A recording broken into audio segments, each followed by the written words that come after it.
Voltamos com o Tocantarte e hoje eu estou conversando com o poeta Luiz Pereira da Costa. E nesse segundo bloco vamos bater um papo também sobre o Arraial do Capim Dourado com Wilson Alves, que já está bem aqui. Mas antes, eu quero começar esse bloco perguntando aqui uma curiosidade que eu tenho, Luiz. Parece que você teve assim um certo atrito, ou sei lá o que é que foi, com o eterno Zé Gomes Sobrinho. Conta isso aí para nós. Na verdade, não foi bem um atrito, porque com ele não tinha desse negócio de discussão, não. Ele dizia lá e acabou-se. Num determinado ponto, eu levei um livro de poesias meu para a secretária de Cultura, que na época era a Miri Maria, e ela disse, olha, eu vou mandar para o Zé Gomes Sobrinho, que é o presidente do Conselho de Literatura, se ele aprovar, manda editar teu livro. Nossa, eu fiquei numa felicidade, pensava, bem. E eu estou lá e ele chegou, ela pegou e mostrou o livro para ele, ele ficou calado, não disse nada. Levou o livro, aí mandou uma circular para ela dizendo o seguinte, eu nunca esqueço essas palavras. Informo a Vossa Senhoria que o livro de poesia Paixão Telúrica, do poeta Luiz Pereira, está aquém dessa Câmara de Literatura para análise. Na verdade, eu achei que fiquei chocado na hora, depois eu entendi. Quer dizer, o meu livro de poesia era tão ruim que nem para ser colocado junto à Câmara de Literatura para análise prestava. Eu fiquei chateado com aquilo, depois eu entendi. Ele me encontrou na rua e disse, olha, vocês, poeta contemporâneo, são a seborréia da poesia, tem que aprender a escrever. Aí eu virei para ele e falei, pois eu vou escrever e daqui mais uns dias eu vou trazer, eu faço questão de lhe trazer para você ler. Passado mais uns dias eu fiz artesanalmente um livro de literatura de cordel, que é inclusive uma história da própria Miri Maria, mais do Dorivan, chamado A Bailarina e os Unicórnios no Vale de Heron. Fui conversar com ela, deixei em cima da mesa que eu ia apresentar. Quando eu cheguei, que cacei o livreto de poesia, mas tinha sumido. Aí ele olhou para mim e riu. Ele andava com uma capanga de pano aqui, aí ele bateu assim e disse, isso aqui você não veio mais não. Pronto, acabou. Só que depois ele mesmo me elogiou e disse, olha, tu aprendeu com a pancada. Eu falei, aprendi e agradeço. E por isso mesmo me tornei amigo dele, admiro muito, gosto demais das poesias dele. Inclusive até hoje, poemas, tem muita gente publicando poesias do Zé Gomes Sobrinho, ou um trechinho, como ele mesmo dizia, eu não morro nem que me matem. Essa também é outra que eu não esqueço mais nunca. Não, ele era fantástico. Né? Porque, como eu digo, ele é eterno. Agora, Luiz, que história é essa da Bíblia em repente? Eu sou, posso assim dizer, o único cordelista brasileiro que pegou livros da Bíblia e transformou em, eu não vou dizer literatura de cordel, mas no verso e prosa. Por quê?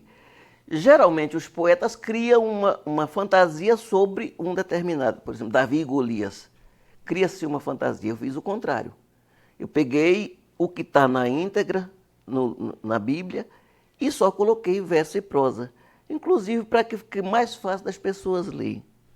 Hoje, a minha irmã, que é evangélica, ela gosta muito de ler para as crianças os livros esses cordéis que eu escrevi. Inclusive, até o pastor estava elogiando, disse, rapaz, tem muita criança aqui que já aprendeu a ler os cordéis que você fez da Bíblia. Eu falei, não fiz cordel da Bíblia. Eu transformei no verso e na prosa. Inclusive, se eles tivessem editado, hoje eu estaria no Guinness como algo inédito. Que eu ainda vou brigar por causa disso. Essa aí é uma das minhas bandeiras. Eu estou com 65 de idade, então antes de eu dobrar o cabo da Boa Esperança, eu ainda quero ver esses cordéis editados, principalmente para ser mandado para escolas, para literatura em roda de conversa, que é uma coisa que está faltando no Tocantins. Você me perguntou, daquela hora, a questão do poeta. Hoje, como eu disse, o poeta tem que trabalhar primeiro para se sustentar, para depois fazer. Então, quando a gente começa, igual eu tenho uns amigos aí que são escritores, são poetas, a levar essa poesia para dentro das escolas, para uma roda de conversa, elas criam um outro circuito, um outro patamar. Elas passam assim, se transformam em algo que a gente não consegue entender. Porque tem tanta criança querendo ouvir, eles ficam lá escutando aquilo que você está falando. Eu acho isso interessante. É muito interessante. Eu acho, inclusive, que a poesia deveria ser levada às escolas. Devia ter mais projetos para levar, porque tem uns projetos de música, né? Inclusive tem uma galera aqui mesmo, em Tocantins, Marcos Ruas, por exemplo, é um que ele tem um projeto fantástico. O Nilo Alves, saudoso Nilo, tinha, né? Então eu acho que a poesia teria aqui também, não é? Você concorda comigo? Concordo. Inclusive, eu fui convidado pelo Dorivan para um programa que ele vai fazer, um projeto que ele vai fazer, onde ele quer colocar a música e a poesia junto no mesmo projeto. Eu acho que agora no mês de junho ele está começando esse projeto. Ele vai fazer em 16 escolas de Palmas, que deveria ser para todas, né? Mas que foi até contemplado nessa lei Paulo Gustavo agora com esse projeto dele, que eu também vou dizer, eu acho fantástico, porque ele vai unir o útil ao agradável e levar para a criançada, para as escolas, para que daqui mais um pouco, ou o aluno se transforme num cantor, porque de tanto ouvir eu fiz isso, eu me tornei um poeta justamente porque eu lia muito, eu ouvia muita gente declamando poemas, essas coisas, aquilo me encantou. O meu finado pai levava para a roça os livrinhos de literatura de cordel e eu ia ler. Eu decorei alguns desses livros, então trocou. Depois de algum tempo eu passei a escrever os meus, devido eu ter lido muitos livros mesmo de literatura de cordel para a roda de pessoas. Agora, Luiz, ainda falando da poesia, o Wilson está aqui, mas Wilson, eu acho que nós vamos conversar no terceiro bloco, mas tu fica aí perto do Luiz, já, tá entendendo? Já a gente vai. Em termos de apresentação, como é que é essa coisa de espaço para apresentação? Onde é que você tem declamado suas poesias por aí? Eu geralmente ou levo para algumas escolas, igual eu já fiz, que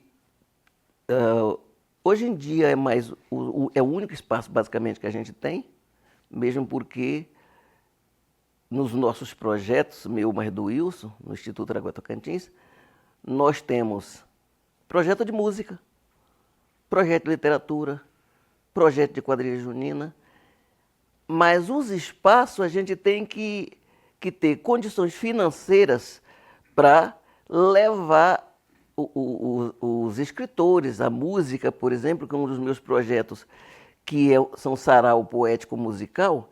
Eu quero levar o poeta e o músico, o cantor, o instrumentista, para lá, para dentro, para fazer um sarau. Só que, volto a dizer, como a gente demanda demais de verba, seja ela de onde vier, para poder fazer, porque um sarau, hoje, por menor que ele seja, ele não fica menos de R$ 5.000, porque você não vai levar um grupo de pessoas, botar lá simplesmente sem ter pelo menos água. Então é complicado, né? A gente demanda de valores para poder fazer isso.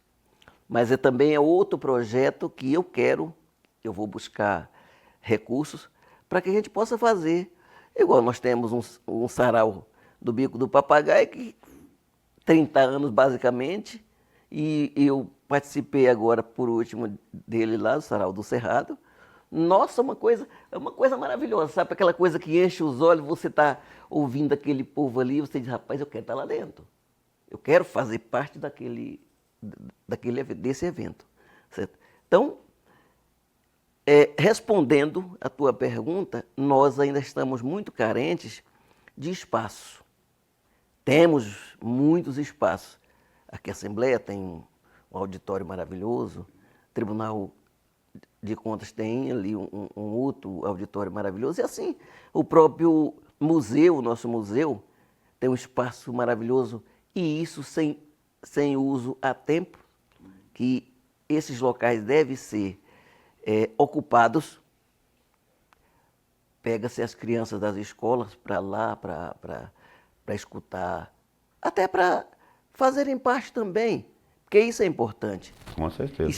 Estar junto desenvolve a percepção, e daqui um pouquinho que você está lá, ele entra também, ele pode ser convidado para participar, e isso vai mudando os conceitos do que é literatura, que no Brasil, infelizmente, a maioria das pessoas lê um livro por ano. Isso é terrível. Mas precisa ler mais, precisa ler mais. Olha o Luiz aqui. O Luiz é intelectual porque lê, né? Então você que não gosta de ler, leia. Hoje eu estou conversando com o poeta Luiz Pereira da Costa e já também com o Wilson Alves. Nós vamos para um rápido intervalo e voltamos já.